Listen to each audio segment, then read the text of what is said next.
अस्सलाम वालेकुम, मैं हूं ज़िशान मलिक और आप देख रहे हैं पीएसएल हंगामा। पीएसएल हंगामा के सिलसिले में कल का मैच बड़ा ज़बरदस्त, बड़ा दिलचस्प मैच हुआ। वैसे तो फतह हासिल की पेशावर ज़ल्मी ने लाहौर कलंदर्स पर, लेकिन असल में फ़ातेह मैं अगर देखूं तो वो लाहौर के अवाम थे, क्योंकि ज़बरदस्त क्राउड, बड़ी तादाद में लोग यहाँ पर मैच देखने आए और सिर्फ लाहौर कलंदर्स की टीम को सपोर्ट नहीं किया बल्कि पेशावर ज़ल्मी को भी बराबर की ही सपोर्ट हासिल रही है कल की मैच में शायकीन की जानिब से, जो एक अच्छा साइन है। और ये नज़र आता है कि लाहौर के अवाम जो है वो किसी एक टीम को नहीं बल्कि क्रिकेट को सपोर्ट करते हैं, क्रिकेट से मोहब्बत करते हैं। तो एक बड़ा अच्छा मंजर देखने में आया और हम ये तवक्को करते हैं कि बाकी शहरों में जहाँ जहाँ मैचेस हो रहे हैं वहाँ भी क्रिकेट के शायकीन इसी बड़ी तादाद में आएँ और अपनी टीमों को या क्रिकेट को सपोर्ट करें। तो कल का मैच, उस पर आगाज़ में बात करेंगे। लाहौर कलंदर्स बमुकाबला पेशावर ज़ल्मी। पेशावर ज़ल्मी ने कल हैरान कर दिया और लाहौर कलंदर्स को एक दिलचस्प कह लें या आसान कह लें, आसान मुकाबले में शिकस्त दे दी लाहौर कलंदर्स को। तो इस पर गुफ्तगू का आगाज़ करेंगे। मेरे साथ मौजूद हैं लेजेंड्स सलीम मलिक साहब और सकलान मुश्ताक साहब। अस्सलाम वालेकुम। वालेकुम अस्सलाम व रहमतुल्लाह। क्या हाल है? अल्हम्दुलिल्लाह जी, आप सुनाएं। और आपकी परसेंटेज, चले उसको तो हम पीछे रख देते हैं साइड में, लेकिन ज़बरदस्त मैच पेशावर ज़ल्मी ने हैरान कर दिया जनाब, लाहौर कलंदर्स को चारों शाने चित कर दिया। अच्छा, इसमें आप अगर ओवरऑल मैच पे, तो तबसरा मैं आपसे ज़रूर जानना चाहूँगा, जो एक फ़ैसला है लाहौर कलंदर्स का, ये बड़ा हैरत का बायस बना है हम सब के लिए, बल्कि हम डिस्कशन भी कर रहे थे। आसिफ अली को नीचे से उठा के उन्होंने ओपन करवा दिया और उसके बाद हमने देखा क्या हुआ, चरागों में रोशनी न रही। अभी आप एक बात कर रहे थे कि लाहौर की परफॉर्मेंस बहुत अच्छी रही, आपको कहना चाहिए था उसके बाद क्राउड की, वही मैंने क्राउड की बात की एक्चुअली पॉज देना चाहिए था। अच्छा सही यार सही। देखिए, हम लोग ना, आप अक्सर बात करते हैं कप्तानों की कि जी शहीन की कप्तानी की भी अक्सर बात की जाती है कि पाकिस्तान के लिए कप्तानी की भी उसने, यहाँ से आप भी और करेंगे भी या वो यहाँ से अंदाज़ा लगा लेना आप कि आपको साइंस मिल रहे हैं, यानी कि आपको साइन यहाँ ऐसे ही पता चलता है ना। आप जब किसी भी प्लेयर को कप्तान बनाते हैं, ये सोचते हैं कि यार ये पाकिस्तान के लिए कप्तानी करेगा, तो उसकी जहाँ बहुत ज़्यादा प्रेशर नहीं होता वहाँ से आप चीज़ों को पिक करते हैं ना, किसी भी कप्तान की या किसी प्लेयर की।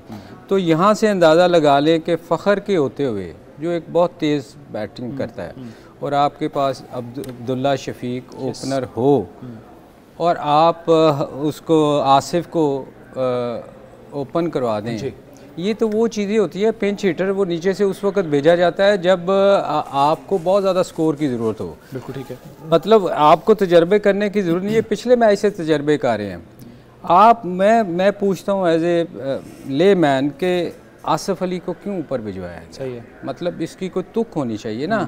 आप शफीक को बुझाए, फ़ख्र तो वैसे ही उड़ा के रख देता, अगर वो चल जाए तो टीम वैसे ही वो तितर। और इसका सबसे ज़्यादा फ़ायदा आसिफ अली का नीचे होता है, जहाँ नया बॉल गुजर चुका होता है, पुरानी बॉल होती है, स्पिनर लगे होते हैं और वो बड़ी हिट मारता है। एग्जैक्टली। आप उसने पिछले मैच में कथा कलामी के लिए माजरत, लेकिन जो जस्टिफिकेशन दी जा रही है कप्तान की तरफ से, शाहीन अफरीदी की तरफ से, वो कहते हैं जी नईम की जगह लेकर आए हैं इसको, और चूंकि ये पहले ओपनिंग करता रहा है। अब मजे की बात ये ओपनिंग अब नहीं, ये तकरीबन 8-9 साल पहले करता रहा है आसिफ अली, तो अब आके उसको ओपन करा दिया है। नईम की जगह लाना अपनी जगह पर। ये पाकिस्तान के लिए कहाँ खेलता रहा है? डोमेस्टिक लेवल पे, डोमेस्टिक को छोड़ दे, आप देखें जिस बंदे को आपने पाकिस्तान में खिलाना है, आप जब वो पाकिस्तान में आएगा क्या वन डाउन खेलेगा? बिल्कुल ठीक है, वो खेलेगा? नहीं खेल सकता, नहीं खेलेगा ना। नहीं खेल सकता। तो आप तो वो 6 नंबर 7वें नंबर पे आके उसने 1-2 मैचेस मुझे याद है 4 छक्के मार के जितवाए थे, तो आप उसको ज़ाया कर रहे हैं ना ऊपर भिजवा के। बिल्कुल ठीक है। और उसके बाद आप अब्दुल्ला शफीक जो बेचारा पाकिस्तान का ओपनर है, ओपन करता रहा है, आप उसको पीछे लेके जा रहे। ये किसी भी प्लेयर का कॉन्फिडेंस ख़राब करना हो ना, ये पिछले साल अब्दुल्ला शफीक के साथ पिछले साल भी ऐसे ही किया था कि आपने उसको वन डाउन करवाई, एक मैच में उसने 40-50 किया, उसके बाद 6 नंबर पे ले गए। और यही हाल तो नजर ये फिर आज देखें, किसी भी कप्तान का किसी प्लेयर को बनाना और ख़राब करना उसके हाथ में होता है।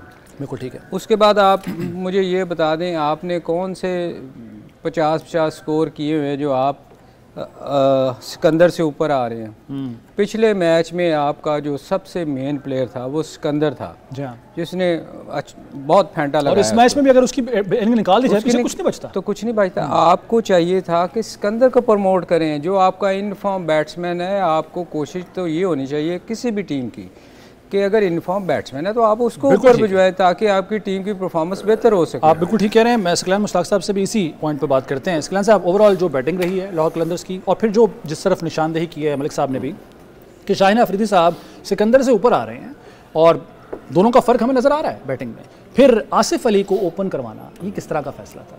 देखिए, आप किसी भी टूर्नामेंट में जाते हैं ना तो आपकी 3 चीज़ें देखी जाती हैं। प्रेपरेशन, फिर प्रेपरेशन के बाद आपकी प्लानिंग और स्ट्रेटजी क्या होती है। और अगर प्लानिंग नहीं है, स्ट्रेटजी नहीं है और आपकी प्रेपरेशन नहीं है, आप एक्सपेरिमेंटल चीज़ें कर रहे हैं, तो ये जो 3 चीज़ें जिसके ऊपर आपने दुनिया फतह करनी है वो आप नहीं कर पाएंगे। सही है। आपके प्लान्स नहीं है, आपकी प्रेपरेशन नहीं है, आपकी स्ट्रेटजी नहीं है, तो आपका कोई विजन भी नहीं होगा, डायरेक्शन भी नहीं होगी। अगर आप एक्सपेरिमेंटल चल रहे हैं तो फिर इफ़ एंड बट के ऊपर है, हो गया नहीं हुआ नहीं हुआ। ये तो जो है वो किसी भी, अगर आप ऑर्गेनाइजेशन में देख लें या आप अगर क्रिकेट के अंदर देख लें, अगर आप प्रेपरेशन नहीं है, प्लानिंग स्ट्रेटजी नहीं है, आप रिजल्ट नहीं दे सकेंगे। और एक्सपेरिमेंटल में चले जाएंगे तो आपको, क्योंकि आपका मिजाज एक्सपेरिमेंट वाला है, तो कभी भी क्लैरिटी नहीं होगी आपको, और टीम के अंदर भी क्लैरिटी नहीं रहेगी, क्योंकि किसी को भी पता नहीं कि मेरा रोल क्या है और मैंने किस तरह जाके एग्जीक्यूट करना है, मेरी डिमांड क्या है। तो हर बंदा जो है वो बिखरा रहेगा, सोचें बिखरी रहेंगी। देखें, टीम उसको कहते हैं जिसकी सोच एक हो, जिसकी डायरेक्शन एक हो, जिसका विजन एक हो, जिनके रोल डिफाइन किए गए हों, उनके ऊपर लीडर हो, उनका प्लान बना हुआ, उनकी स्ट्रेटजी हो और उनके प्रोसेस बने हो, फ्रीक्वेंसी भी एक हो और जिनके दिल जुड़े हुए हों और वो एक डायरेक्शन में जा रहे हो, वो टीम बनती है। और जब सब कुछ बिखरा होगा ना तो कुछ भी नहीं समझ आ रहा। 5 मैचों के बाद तजुर्बे करने की नहीं, देखें, ये I think it's too many experiments. मैं तो ये जो हेड कोच इन्होंने रखा हुआ है रसल डोमिंगो, मेरा ख्याल है पहले तो डेरन गफ थे, उसके बाद इनको लेके आए। ये कब आए इन बेचारों को पता ही नहीं होगा। लास्ट मिनट में आया तो ये बेचारा सुन रहा होगा कि भाई किस तरह लेके चलनी है टीम, कौन था जो इस टीम को लेके जा रहा था, वो बस उन्हीं के बीच में जो है ना वो जी हजूरी कर रहा होगा। सही है। जाहिर है उसको सिस्टम का भी नहीं पता होगा। तो फिर बात वही आ गई कि जब आपकी प्रेपरेशन से ही नहीं होगी, हम प्रेपरेशन सिर्फ 11 खिलाड़ियों की समझ रहे होते हैं, प्रेपरेशन पीछे से शुरू होती है। भी आपका हेड कोच कौन है, उसकी क्या फिलॉसफी है, वो किस तरीके से लेके जाएगा, आपका सपोर्ट स्टाफ क्या है, उन्होंने क्या प्लान्स बनाए हुए, वो बॉलर्स के, बैटिंग के, स्पिनर्स के, टीम के, और विनिंग फार्मूला क्या है, वो उसके प्लान्स बनते हैं और फिर जाके सारी चीज़ होती हैं। ये जिस तरह शफल वफल किया हुआ, I think unfair Abdullah Shafique के साथ, जो सलीम भाई ने कहा है, हम देख रहे हैं, हमारे लिए इतना कंफ्यूजिंग है, तो जो खेल रहे हैं उनके लिए कितना हो जाता है। बिल्कुल, बहुत कंफ्यूज होता है। मुझे अगर कोई बॉलिंग का पैटर्न चेंज कर दिया जाए ना, मेरे साथ हुआ 2-3 दफ़ा। मैं जाके कैप्टन के पास बैठता था और मैं कहता था कि आपने मेरा पैटर्न चेंज किया है, अब मुझे इसके लिए तैयार करना, अपना एक ज़हन बनाना है और उसके लिए मुझे अपने जो फार्मूला ढूंढना है कि इसको मैंने कैसे अप्लाई करना है। सही। अब ओपनर को मिडल ऑर्डर ले जाओगे तब प्रॉब्लम होगी, मिडल ऑर्डर ऊपर चला जाएगा प्रॉब्लम होगी। इवन यहाँ तक के नॉन स्ट्राइकर और स्ट्राइकर दोनों ओपनर हैं, और जो गेंद पहला फेस करता है उसका माइंडसेट डिफरेंट है, और जो नॉन स्ट्राइकर एंड पे खड़ा होता है उसका माइंडसेट डिफरेंट है। हालांकि हो सकता है एक गेंद के बाद उसको अगला गेंद खेलना पड़ जाए, वो फिर भी इसमें भी फर्क पड़ता है। आपको प्रिपेयर्ड करना पड़ता है, अपने आप को तैयार करना पड़ता है साइकोलॉजिकल और मेंटल के पॉइंट ऑफ व्यू से। आई थिंक ये शफलिंग जो है ना, मुझे रसल डोमिंगो की समझ नहीं आ रही कि ये किस तरह ये शफलिंग कर रहा है। बिल्कुल ठीक है मलिक साहब। नहीं, शफल तो कप्तान कर रहा है। मैं एक चीज़ थोड़ी सी ऐड करना चाहूँ। बहुत शरीर है आप वैसे। अच्छा, इसमें ना आपने कभी मोहल्ले में क्रिकेट खेली है? जी हाँ, मोहल्ले में तक खेली, उससे आगे किसी ने नहीं, मतलब चलो हम सब ने खेली है। हम भी शुरू में कोई चैंपियंस तो नहीं थे, हम भी शुरू में वहाँ से स्ट्रगल करके आए। मोहल्ले में ना अक्सर एक बंदा ऐसा होता था जिसके पास पैसे होते थे, ठीक है ना, वो कहता था, उसको खेलना खोलना कुछ नहीं आता था, वो कहता था भाई बॉल के पैसे मैं दूंगा, पहला बॉल मैं करूँगा, अटैक मैं करूँगा, बैट मैं लेके आऊँगा, पहले बैटिंग मैं करूँगा। ये लाहौर कलंदर की टीम का मुझे ये हाल लग रहा है कि वो कह रहे हैं कि भाई कि पैसे मैंने डाले हुए हैं इसमें, मैं वन डाउन जाऊँगा, मैं ओपन जाऊँगा। अब हाल तो ये हो गया ना कि ये एक मैच्योर कैप्टन जो होता है ना, उसको ये देखना होता है कि मैंने बारी लेनी है या मेरी टीम को किसको ऊपर भेज के फ़ायदा है। अगर मैंने अपने आप को दिखाने के लिए ऊपर, या तो आपने कुछ बहुत अच्छा आपका रहा हो ना, जैसे अच्छा आपने इमरान खान की तरह वर्ल्ड कप में वन डाउन जाके बैटिंग पे बहुत मेहनत की हो। देखें या तो आप उस लेवल पे जाएं, सही है, कि आप बहुत मेहनत करके बैटिंग में भी अपना नाम बनाएं। जब आपने अभी तक कुछ किया नहीं, आप अपने मेन प्लेस के ऊपर जाके आप बैटिंग कर रहे हैं, तो फिर लगता पैसे ही एक दूसरे से बोल दे छुपाए ने कि मैं उत्ते जाना तो बाद चो जाना। अच्छा चलें, इनकी बैटिंग की तो हमने बात कर ली है। स्कोर बड़ा कम, 129 रन्स जो है बनाए, 130 का टारगेट दिया। शुरू में पेशावर ज़ल्मी थोड़ी सी डगमगा गई थी, 2 विकेटें इन्होंने अर्ली हासिल कर ली थी लाहौर कलंदर्स ने। उसके बाद बाबर आजम जो तवक्को की जा रही थी उनसे, अच्छी परफॉर्मेंस की, अच्छी इनिंग्स की, उन्होंने बिल आखिर वो उस तरफ आ गए हैं। और अगर मेरे पास जो यहाँ पर रिकॉर्ड आ रहा है, 1 साल के बाद वो और 16 T20 मैचेस के बाद उन्होंने 50 रन यानी हाफ सेंचुरी जो है वो स्कोर किया, मायूस नहीं किया। और कल सपोर्ट भी पूरी तरह से लाहौर की जो शायकीन है उनको दे रहे थे। बाबर की इनिंग्स और ओवरऑल जो बैटिंग रही है पेशावर ज़ल्मी की, कैसे देखते हैं इसको? यार जो इसमें सबसे अच्छी चीज़ जो कल देखने में आई ना, कि बाबर कल थोड़ा अग्रेसिव खेले हैं। अगर आप कंपैरेटिवली बाकी उनकी इनिंग्स देखें ना, तो वो कल वो शॉटे खेल रहे थे, तेज़ खेलने की कोशिश कर रहे थे, कि ये मेरा ख्याल में एक अच्छा साइन है किसी भी ओपनर के लिए और उसके अपने लिए भी, कि लोग बातें करते हैं गो कि उसको LBW का भी एक चांस मिला, वो आउट दिया अंपायर ने, फिर कैच भी एक ड्रॉप हुआ। मगर इवन दो उसकी जो सबसे अच्छी चीज़ ये थी कि उसने तेज़ खेलने की कोशिश की। वो उसके लिए मेरा ख्याल उसको ये इस पे रहना चाहिए, क्योंकि पता चलेगा जब आप 200 चेस कर रहे होंगे फिर आपका प्रेशर बिल्ड होगी। इसमें थोड़ा सा साइम अयूब का मैं कह दूं कि मुझे लग रहा है कि वो बहुत ज़्यादा अंडर प्रेशर खेल रहा है। उसको अपनी परफॉर्मेंस पे मेरा ख्याल उसको ज़रूरत है बड़े 50 की, और ये मौका था, कम स्कोर था, उसको बारी लेके थोड़ा टाइम लेके खेलना चाहिए। अच्छा मलिक साहब, चूंकि आप बैट्समैन हैं, अब अगर आप बाबर की इनिंग्स की हम बात कर रहे हैं, 44 जो रन्स हैं उनके, वो 22 गेंदों पे हैं, वो जो जिस तरफ आपने भी इशारा किया तेज़ उन्होंने इनिंग्स के लिए। बाकी की जो उनका जो स्कोर है 8 स्कोर, वो उन्होंने बाकी गेंदों पर किया है। टोटल उन्होंने 42 गेंदें खेली हैं, 20 गेंदों पर किया। वो ये बाद में जाके स्लो क्यों हो गया आपके? नहीं देखें, एक तो मैंने वही आपको कहा ना, जब 200 आपको चेज़ करना होगा ना, फिर आपका पता चलेगा। बिल्कुल ठीक है। फिर आपको स्ट्राइक रेट मेंटेन रखना पड़ेगा। चूँकि स्कोर कम था, 129 स्कोर था, शुरू में तेज़ खेल के एक मोमेंटम बना लिया था, इतना कर लिया था कि अब अगर हम स्लो भी खेलेंगे तो आप आराम से मैच जीत सकते हैं। ठीक हो गया। तो इसलिए मेरे ख्याल वो पैनिक नहीं किया कि हमें बॉल लंबा स्कोर चेज़ नहीं करना, तो ये होना भी चाहिए। देखें मैंने बहुत सारे लोगों को देखा है, 5 स्कोर रह गया, 20 बॉलें पड़ी हैं, वो ऐसी ऊंची हिट मार के आउट हो जाते हैं। मुझे समझ नहीं आती कि ये क्यों करते हैं। बिल्कुल ठीक है। अच्छा सलाम भाई, अच्छी बात यह है बाबर की इनिंग्स में कॉन्फिडेंट तो वो नज़र आया, जैसे कि मलिक साहब भी कह रहे हैं। वो जो शॉट्स कवर ड्राइव्स हैं उनकी, मिड ऑन पे वो खेलते हैं जिस तरीके से, स्पेशलिटी है जो उनकी, वो हमें वो कल बाबर वो वाला जिस की जो प्रेज़ होती है, जिसकी तारीफ़ होती है, वो नज़र आया हमें फील्ड में। जी उसकी क्लास तो है ही है, ये तो इसमें कोई शक नहीं है। जो कवर ड्राइव जो है उसका ट्रेडमार्क है, जिस तरह की वो शॉट खेलता है, मैं ये समझता हूँ दुनिया में ऐसा कोई बैट्समैन नहीं है जो इस तरह की शॉट खेले। इवन स्ट्रेट ड्राइव भी अच्छी खेलता है वो। बाकी जो है मेरा ख्याल है कि थोड़ा सा जो एंड में वो कंट्रोल हुआ है, मैं ये समझता हूँ, जो मैं मैच देख रहा था, हुसैन तलत उसके साथ खेल रहा था। तो आई थिंक दोनों ने अंदर बात की होगी, तो उसने कहा कि भाई हुसैन तलत को कि भाई तुम अपनी जो नॉर्मल इनिंग्स है या जो तुम्हारी गेम है तुम वो खेलो। तो अगर हुसैन तलत को आप देखते हैं तो वो काफ़ी अच्छा चल रहा था,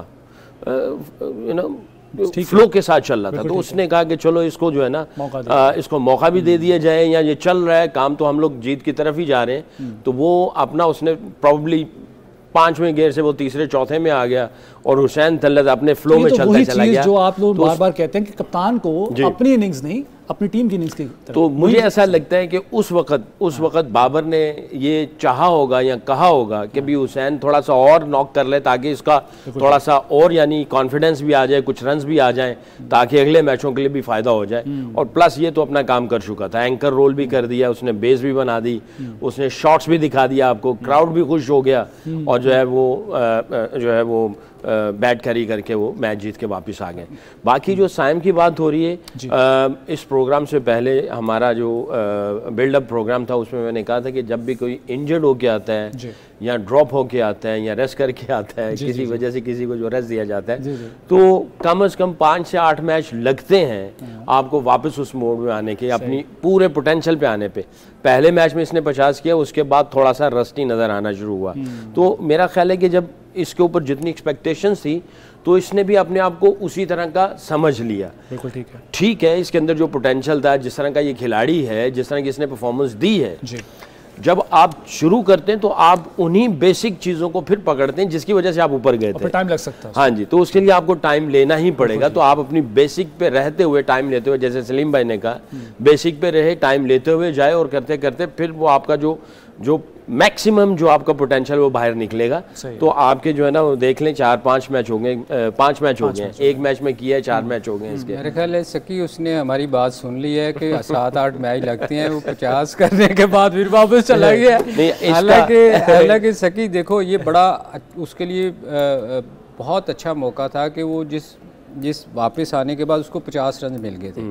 वो जो एक प्रेशर होता है वो उसमें से निकल गया था और उसको मेंटेन रखना चाहिए था। मुझे नहीं पता, मैं लगता है हमारी बात सुन ली है, वो कह रहे नहीं 8 मैच मुझे चाहिए। चलें सर। अच्छा, ये इसमें एक थोड़ा सा मैं बता दूं, ये आप अभी हुसैन तलत की बात कर रहे थे, इसका स्ट्राइक रेट देखें तो उससे बहुत बेहतर है। हाँ जी, हाँ जी, वो फिर भी तेज खेला है। अच्छा सर, बॉलिंग की मुख्तसर कहा कि भी ये चल रहा है तो मैं थोड़ा सा रहूं, ये चलता चला जाए। नेचुरल क्रिकेट खेली उसने। बॉलिंग की तो मुख्तसर बात कर लेते हैं। अगर पेशावर ज़ल्मी की बॉलिंग देखें तो मुतासिर कौन बॉलिंग है? अगर आप इस पे जोसेफ को देखें, 3 विकेटें उन्होंने ली हैं, लुक वुड ने 2 विकेटें ली हैं, हुसैन तलत भी 2 विकेटें हासिल कर गए। तो ओवरऑल बॉलिंग पे आपका तबसरा जानना चाहूँगा मैं। टाइम हमारे पास कम है चूँकि ब्रेक भी लेनी है हमने। जी देखें, टॉप के 3 जो बॉलर हैं, लुक वुड, जोसेफ और अली रज़ा, आउटस्टैंडिंग बॉलिंग की है इन्होंने, तो बिल्कुल इनकी कमर तोड़ दी है। एक मैच को एक साइड पे लेके चलेंगे। बाकी जो हुसैन तलत, आरिफ यकूब जो है उसने तो मज़ा लूटा है। ऊपर वाले 3 बॉलरों ने जो है ना वो बेस बनाई है, उन्होंने इनका सबका जो है ना टुकड़े किए,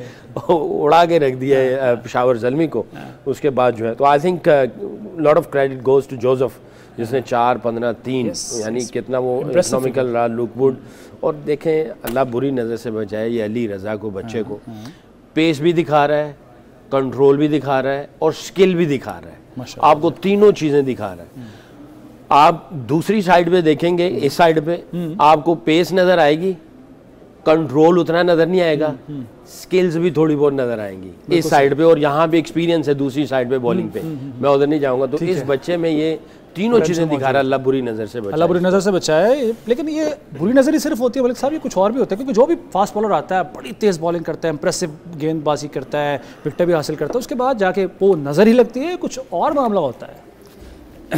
एक्चुअली बेसिकली होता ये है, देखें जब आप बहुत ज़्यादा परफॉर्मेंस अच्छी, बेहतर परफॉर्मेंस कह लें, बहुत अच्छी, बहुत जैसे अली रज़ा है, अब जैसे ये इसको मैं समझता हूँ कि पाकिस्तान का फ्यूचर है, बड़ी अच्छी लाइन पे बॉल कर रहा है और इसको इस पे काम करना चाहिए। ठीक है, इस पे काम करने की ज़रूरत ये है कि एक तो ये आपे से बाहर ना हो, जो पंजाबी कहते हैं ना, आपे जो बाहर ना हो, क्योंकि जब आप अच्छी परफॉर्मेंस देते हैं ना तो हमारा मीडिया इतना उठा देता है उसको कि उसका दिमाग ख़राब हो जाता है। तो सबसे पहली बात तो ये कि इसको नहीं, इसकी काउंसलिंग करने की ज़रूरत है कि आपने मेहनत रखनी है और पाकिस्तान के लिए लंबा खेलना है। तो ये चीज़ें जो है ना, कुछ चीज़ें ऐसी हैं जो कोचेस को इनके साथ काम करने की ज़रूरत है, और ये मैं समझता हूँ जैसे शकी ने कहा, ये इस बच्चे में पोटेंशियल नज़र आ रहा है और ये पाकिस्तान का फ्यूचर है। इंशाल्लाह ठीक हो गया नाज़रीन, इस पर मज़ीद बात भी होगी, और जो आज का मैच है बिलखुसूस उस पर गुफ्तगू होगी। इंपॉर्टेंट मैच एक और होने जा रहा है, कराची किंग्स मुकाबला कोयटा ग्लैडिएटर्स होंगे। उनके स्टैट्स क्या अब तक के PSL में हैं, और ख़ासतौर पर सीज़न 10 की मैं बात कर रहा हूँ, इस पर गुफ्तगू होगी एक ब्रेक के बाद।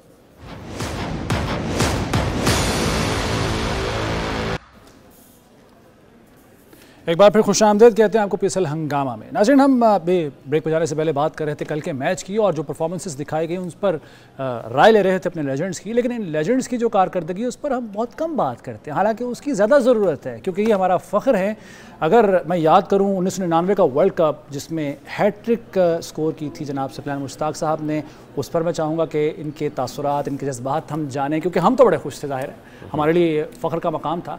और सलीम मलिक साहब की इनिंग्स को भी भुलाया नहीं जा सकता, फरामोश नहीं किया जा सकता। ऑस्ट्रेलिया के खिलाफ 1994 में 143 रन की इन्होंने एक इनिंग्स खेली थी। सर जी, वो जो इनिंग्स उस वक्त मुश्किल हालात होते थे, इस तरह से सोशल मीडिया नहीं था कि प्रमोशन ज़्यादा हो सकती, जिस तरह छोटी मोटी भी इनिंग्स होती है तो बात कहाँ से कहाँ पहुँच जाती है। आपको याद है 1994 की वो इनिंग्स ऑस्ट्रेलिया के खिलाफ 143 रन की? वो लाहौर में थी मेरा ख्याल। जी बिल्कुल। वो असल में हुआ ये था कि सुबह के टाइम ना हम स्ट्रगल, मैं आपको बताऊं, उस मैच में हमने बड़ा स्ट्रगल किया, इवन पिंडी में भी किया, वहाँ भी मैंने 237 हाईएस्ट स्कोर। जी जी जी माशाल्लाह। दोनों इनिंग में हम फॉलो ऑन हुए थे। लाहौर में भी हुआ ये कि सुबह के टाइम वसीम अनफिट थे, तो वकार ने भी सुबह के टाइम कहा कि जी मैं तो खेल नहीं सकता। अब आप सोचो, सुबह के टाइम टॉस होने से आधा घंटा पहले हमें समझ ना आए कि किसको खिलाएं, 3 फास्ट बॉलर थे। फिर मुझे याद है कि मोहसिन कमाल को, वो सामने ही उसका घर था, तो हमने सुबह सुबह फ़ोन करके उसको बुलाया था और दूसरा फास्ट बॉलर खिलाया। हम फॉलो ऑन हो गए क्योंकि हमारी बॉलिंग नहीं थी। तो वो शेन वॉन उस वक़्त पीक पे था, तो हमने फिर वो मैंने और आमिर सुहेल ने, मुझे याद है कि उसने 100 किया था और मैंने पहले इनिंग में शायद 75 किया, दूसरी में और सेकंड में 41-43 करके हमने मैच वो पाकिस्तान को बचाया। इसी तरह पिंडी में भी यही हुआ था। अच्छा। कि हम स्ट्रगल कर रहे थे, तो उसको भी, उस मैच को भी मैंने 237 किया था और हम आगे लगे, हार रहे थे मैच, और वो भी हमने ड्रॉ किया था, मैच जीते। फिर कराची हम जीते थे उनके खिलाफ। तो वो उस सीरीज़ में मेरी वैसे बहुत ज़्यादा स्कोर था, क्योंकि वो शेन वॉन तो पकड़ा ही नहीं जाता था वो किसी से, वो इतनी, मगर ये था कि वो सीरीज़ बहुत अच्छी गई थी हमारी, ज़बरदस्त। ये ऐसी इनिंग्स हैं, बहुत ज़्यादा तारीफ़ें नहीं से मुझे अच्छा ही नहीं लगता। सर हमें अच्छा लगता है, हमें वो याद करना। बस वो अच्छा टाइम था जी, अच्छा बेहतरीन टाइम था। पाकिस्तान क्रिकेट का एक तरह से अगर कहा जाए उरूज था। अब तो चलें, खैर इस पर फिर कभी बात कर लेंगे। 1999 का वर्ल्ड कप, इसका मैं आपको बताता हूँ ना। ये जब इन्होंने इस मैच में वो परफॉर्मेंस दी 143 वाली, तो मैं अपने वाले साहब के साथ बैठा हुआ था, पैनासोनिक का छोटा सा रेडियो था। अच्छा। कमेंट्री सुन रहे थे। अच्छा। और बस वो सलीम मलिक ही हो रहा था, यानी वो सारा दिन इन्हीं की तारीफ चल रही थी। तो इमेजिन करें, एक यंग लड़का वाले साहब के साथ बैठे हुए हैं और इनका नाम चल रहा है पूरा दिन, तो ब्रेनस्टॉर्मिंग हो रही है, आपके दिमाग के अंदर एक हीरोइज्म बन रहा है कि यार ये ऑस्ट्रेलिया को, पूरी ऑस्ट्रेलियन टीम को एक ही बंदा है जो फाइट कर रहा है, लड़ रहा है, फॉल वन हो गया है, मैच बचाया जा रहा है। और सारा दिन जो है हम लोग ग्लू होके बैठे हुए हैं, और छत पे हम लोग बैठे हुए थे और साथ में मोहल्लेदार भी आ गए, और वो रेडियो लगा हुआ है और छत के ऊपर ही खाना खाया जा रहा है। और मेरा ख्याल है कम अज़ कम जो है वो पूरे दिन में कुछ 200-250 दफ़ा सलीम मलिक चल रहा था। तो हमारे कानों में ये जो है ना आवाज़ें चलती थी। तो हम लोग जो इस तरह जो क्रिकेट लवर्स होते हैं, जो यंग लड़के होते हैं, जब वो सुनते हैं तो उनके अंदर भी एक तमन्ना पैदा होती है फिर यार कि यार जिस तरह इन्होंने किया हम भी करें। सोचा था उस वक्त कि जिस नाम को बार बार सुन रहे हैं उनके साथ खेलने का मौका बाद में। मैं आपको बताता हूँ कि यही चीज़ें होती हैं जो आपके अंदर एक रोशनी, चिराग जला देती है कि यार हम भी कुछ करना चाहेंगे, हमें भी ऐसा करना चाहिए अपने मुल्क के लिए। तो वो मैच जो था हमने छत पे बैठ के रेडियो पे सुना और इनके नाम सुनते रहे। अच्छा, उसके कुछ अरसे के बाद, कुछ साल के बाद, जो 1999 के वर्ल्ड कप में आपने हैट्रिक स्कोर की जिम्बाब्वे के अगेंस्ट, हैट्रिक बजाते खुद कितना मुश्किल, क्योंकि 2 विकेटें ले ली आपने। जाहिर अगले बैट्समैन की कोशिश होती है मैं स्कोर ना भी करूं, मैंने आउट नहीं होना है, और 2 हैट्रिक्स टोटल आपकी हैं। लेकिन मैं वर्ल्ड कप की इसलिए बार बार कह रहा हूँ कि वर्ल्ड कप में हैट्रिक करना बहुत बड़ी बात है। मैं सेकंड स्पेल में आया था, पहले स्पेल में हमने काफ़ी मैच हमारे हाथ में आ चुका था। तो मैं अज़हर महमूद से बात कर रहा था, मेरे से पहले उसकी ओवर्स चल रहे थे, तो मैंने उसको कहा, मैंने कहा यार अंजू कैसा जा रहा है? कह रहा है यार मेरा हैमस्ट्रिंग थोड़ा खिंच रहा है। तो मैंने कहा अच्छा, तो मैंने कहा फिर ज़बरदस्ती ना कर, वर्ल्ड कप में जा रहे हैं और अगले मैचेस में हमने जाना है, तो ऐसे ज़बरदस्ती करेगा, ये निगल इंजरी में चला गया, तुम टीम से बाहर ना हो जाओ।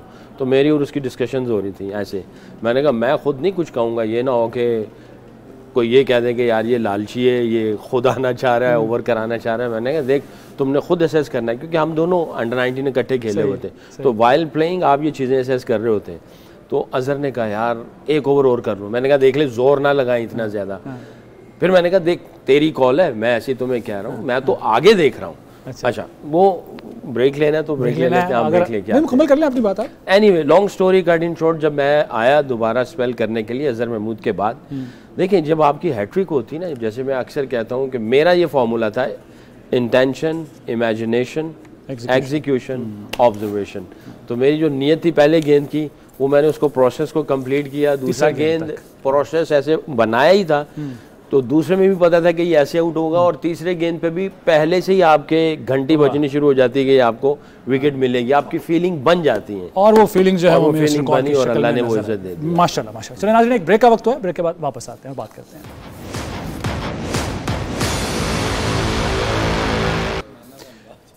एक बार फिर आपको खुशामदीद कहते हैं। आप देख रहे हैं PSL हंगामा presented by Sunsilk powered by clear man. तो हम अपनी गुफ्तगू जारी रखे हुए हैं। आज के मैच पर भी बात करेंगे। कराची किंग्स बमुकाबला हैं क्वेटा ग्लैडिएटर्स, और इन दोनों के दरमियान इसी PSL में सीजन 10 में एक मैच पहले भी हो चुका है जो कि जीत रखा है कराची किंग्स ने। लेकिन इस मैच पर बात करने से पहले मैं हम चूँकि लेजेंड्स की बात कर रहे थे, एक पार्टनरशिप का ब्रेक के दरमियान जो है हम बात कर रहे थे, गुफ्तगू हो रही थी कुछ पार्टनरशिप। जनाब आप दोनों की इस वक्त तो पार्टनरशिप चल रही है इस ट्रांसमिशन में, क्रिकेट में भी आपने इंडिया के अगेंस्ट कोई पार्टनरशिप बना रखी है? जरा हवाल मुख्तसरन उसका भी बता दीजिए।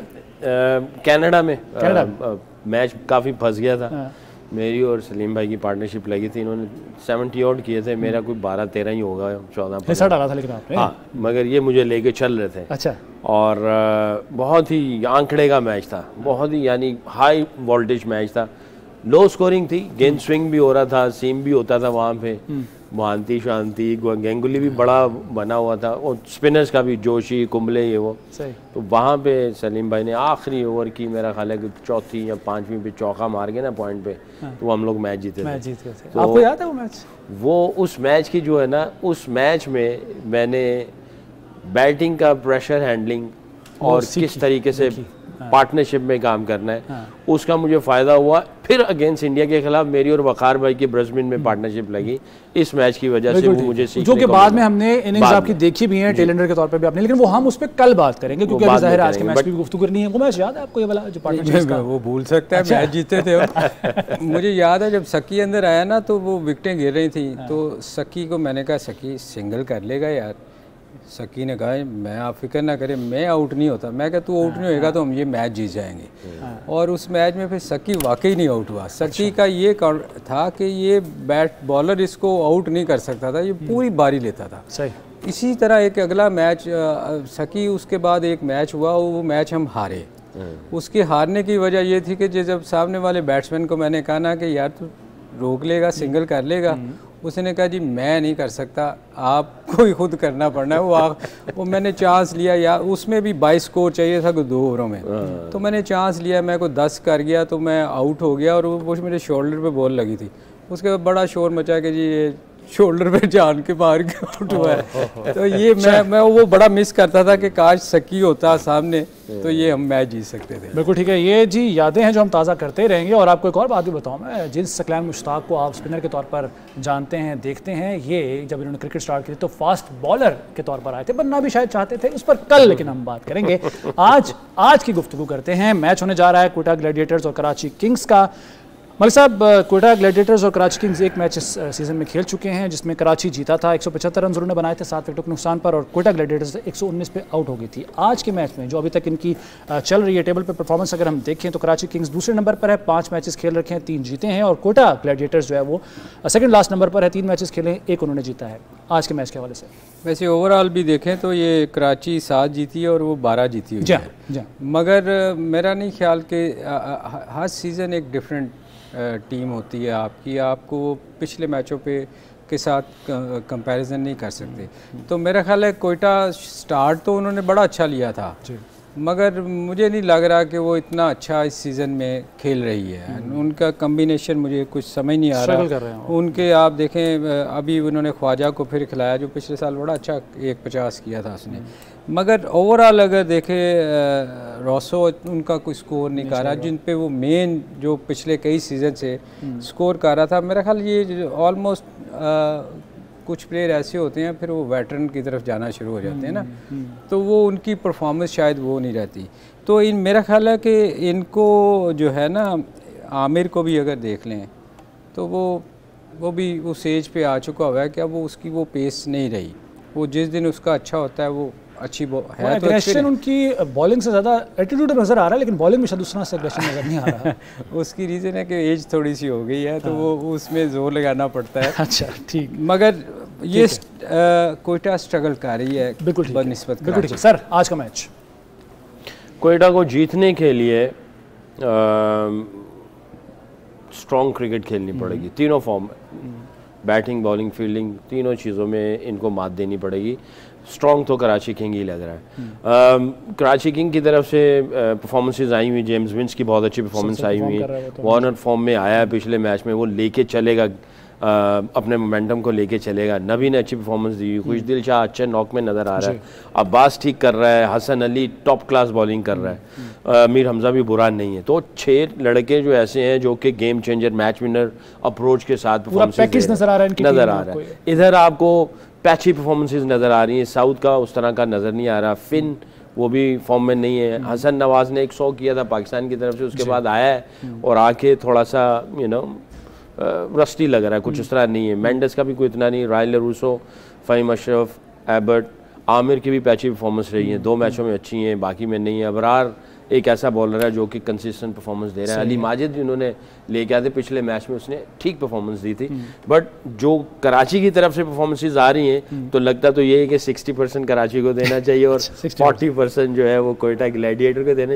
ये नेवर नो, T20 है, इसमें किसी वक्त भी। हाँ, दोनों की कप्तानी को आप किस तरह से देखिए, डेविड वॉर्नर जो है वो ऑस्ट्रेलियन माइंडसेट है और उसकी कप्तानी जो है वो कदरे बेहतर है साउथ शकील से। वो नया है, इस फॉर्मेट में आया है, बट उसने उसके कुछ फैसले तगड़े और काफ़ी पॉजिटिव हैं डेविड वॉर्नर। सही सर, आज तो ये 60-40 सिक्लान मैंने कह दिया, आपकी परसेंटेज क्या है जी आज के मैच के लिए? और दूसरा मैं कप्तानी पे आपसे भी जानना चाहूँगा। यार ये इसमें कोई शक नहीं कि शकीन है, मेरा ख्याल है कि मुझे कोयटा थोड़ी बेहतर टीम आपको बेहतर नजर आ रही है, और कप्तानी के बावजूद वो मैच हार चुके हैं कराची किंग्स से, इसके बावजूद आपको लग रहा है कोयटा नहीं, कराची, सॉरी कराची मुझे, मैं तो पहले भी कह चुका था। अच्छा सॉरी, कराची ऑब्वियसली बहुत बेहतर टीम है, कराची बेहतर टीम है। और कप्तानी का जहाँ तक ताल्लुक है तो डेविड वार्नर का और उसका यंगस्टर है, वो इतना एक्सपीरियंस प्लेयर है, ठीक कोई मैच नहीं है। बिल्कुल ठीक है जी। कराची किंग्स जो है वो बेहतर पोजीशन में है हमारे पैनलिस्ट के मुताबिक। बहरहाल वक्त खत्म हो गया है, इजाज़त दीजिए PSL हंगामा से, अल्लाह हाफ़िज़।